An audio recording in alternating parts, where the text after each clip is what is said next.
Segunda-feira à noite estava ministrando o nosso curso de teologia que a gente tem aqui, falando sobre missiologia. Missiologia, uma aula sobre missiologia. E aí, durante a aula, a gente abordou um assunto muito interessante e eu pude ouvir a voz de Deus falando comigo. E naquele momento, até algo que não tinha preparado antes para a aula. E naquele momento eu compartilhei com os alunos a respeito desse assunto. E aí hoje decidi compartilhar com os irmãos também. E peço que ouça com bastante atenção o que eu vou dizer agora. A janela 1040, talvez você possa pesquisar mais cuidadosamente a respeito desse assunto. Ele é uma proporção de terra onde tem aproximadamente 62 países.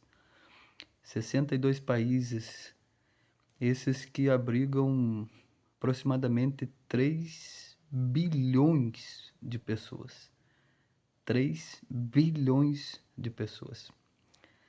Dos 50 países menos evangelizados do mundo, 37, 37 estão dentro da janela 1040. Apesar de que esses 37 representem 97% da população desses 50 países menos evangelizados do mundo. Apesar desses números assim até alarmantes,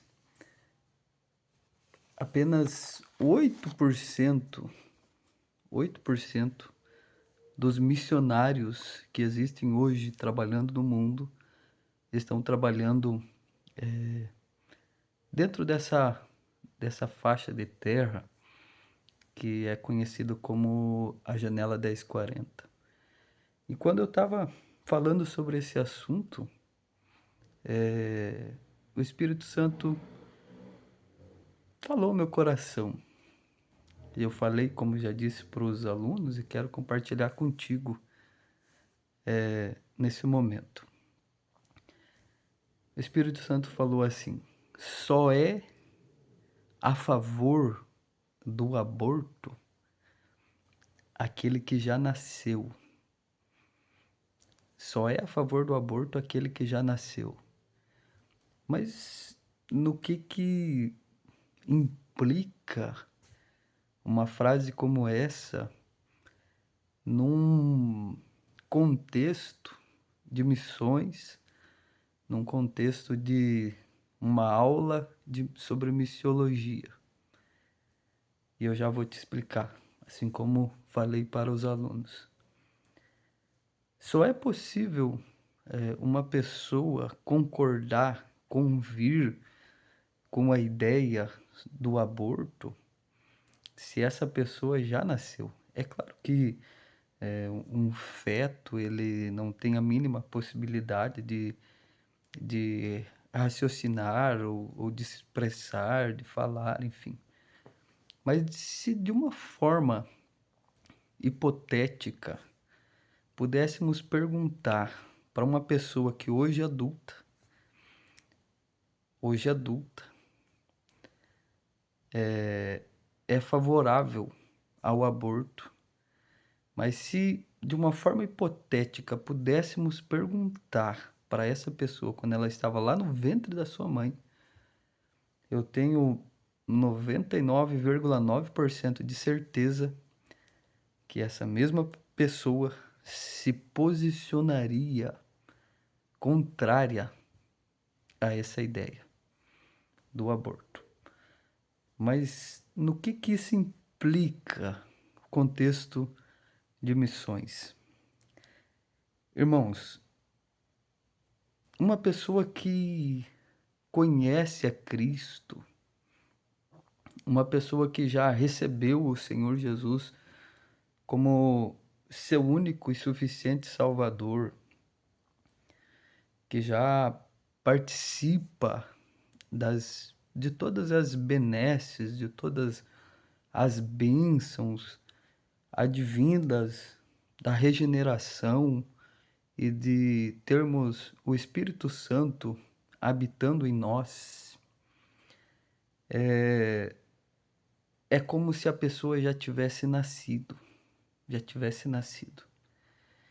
E só faz pouco caso, ou como que eu posso explicar para ti isso?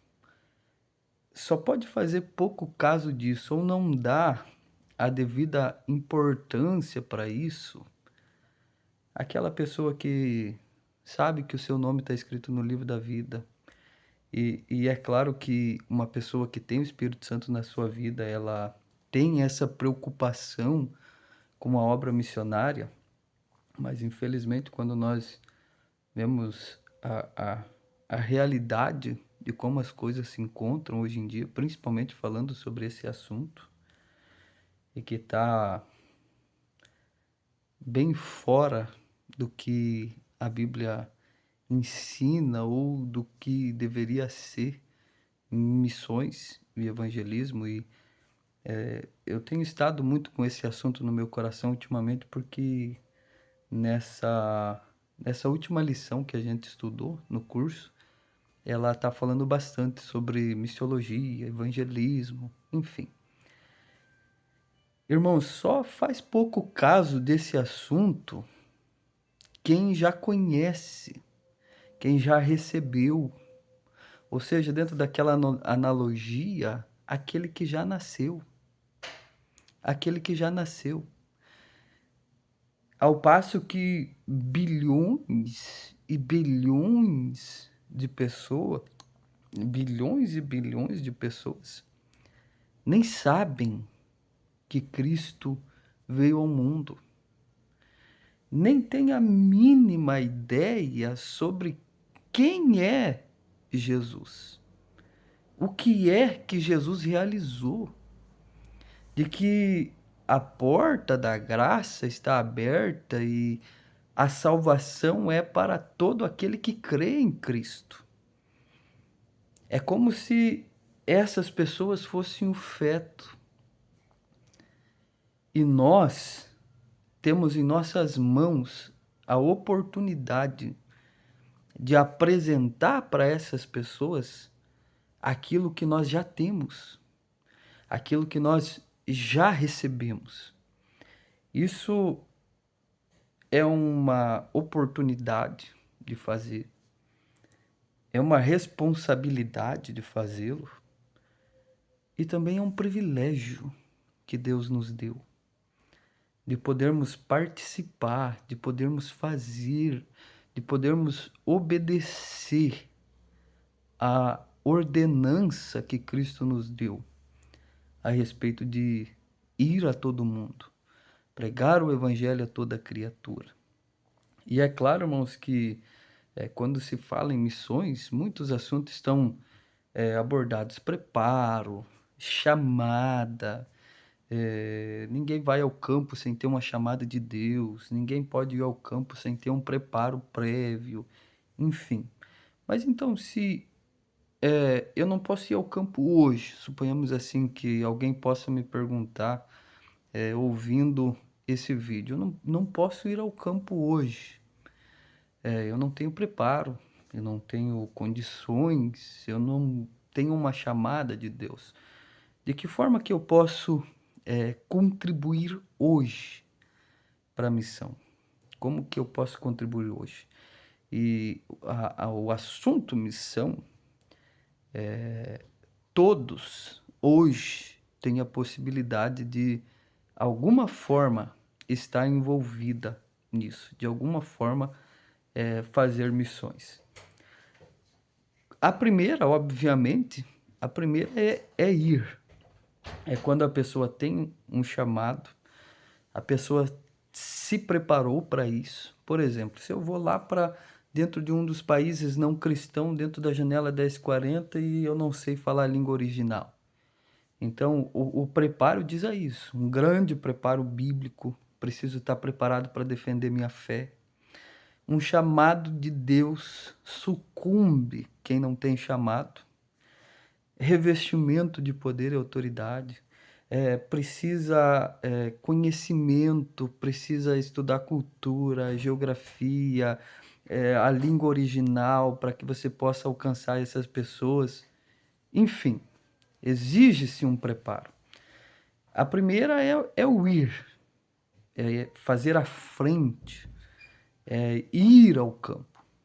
Mas se hoje eu não tenho essa possibilidade de ir, eu contribuir, posso ajudar para que as pessoas que já estão no campo, que já estão fazendo, tenham o sustento necessário para que continuem, para que prossigam.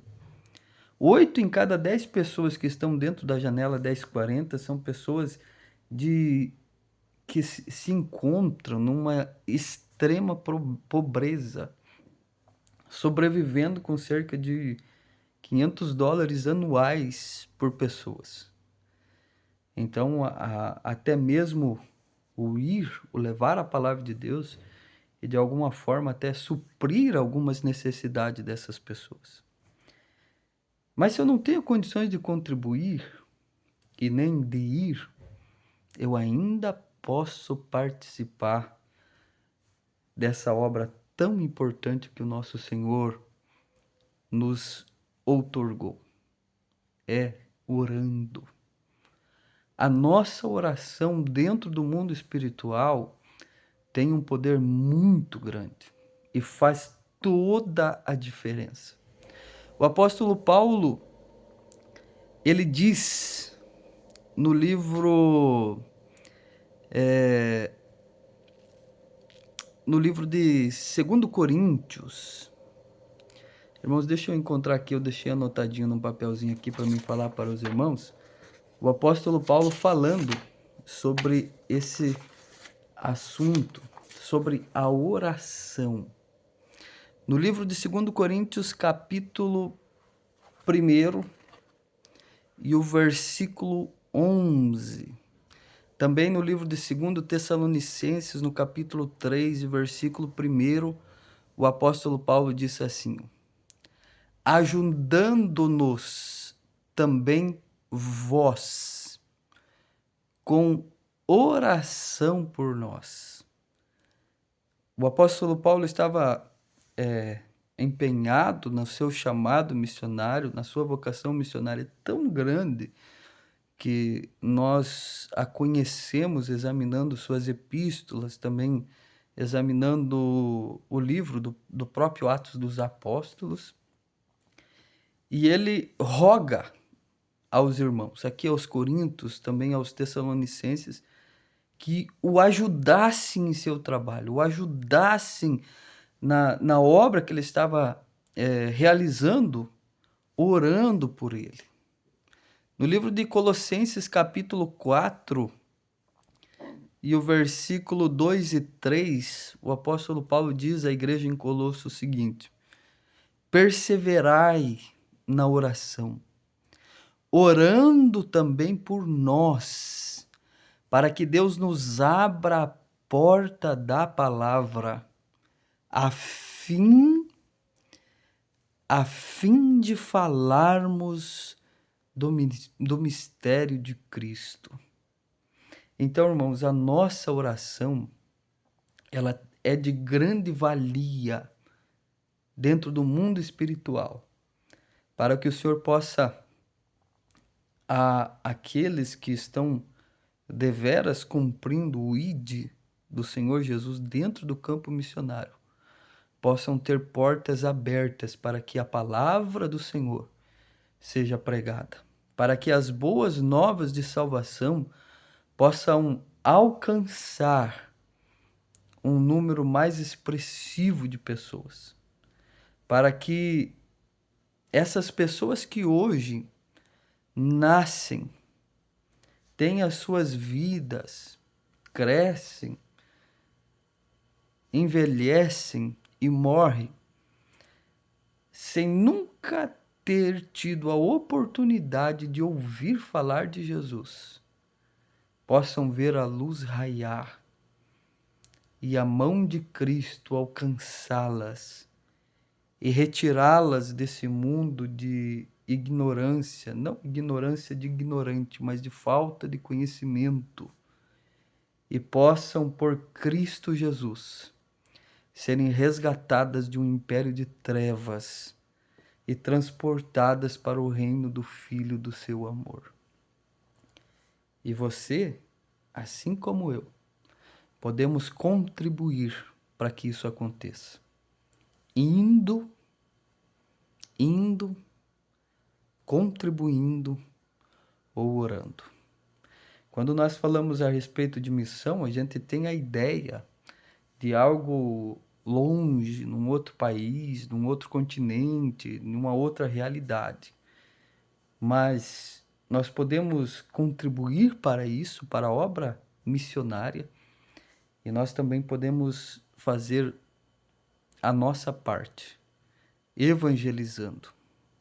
Porque muitos que sabem sobre a existência de Jesus, talvez do lado da nossa casa, talvez trabalhando junto comigo no meu trabalho, talvez junto comigo no meu colégio, estudando junto, e estão sucumbindo aos milhões. E nós, como atalaias de Deus, temos a responsabilidade, como diz no livro de Ezequiel, capítulo 3 e o versículo 6 a seguir, como atalaias, anunciando e despertando essas pessoas sobre Jesus.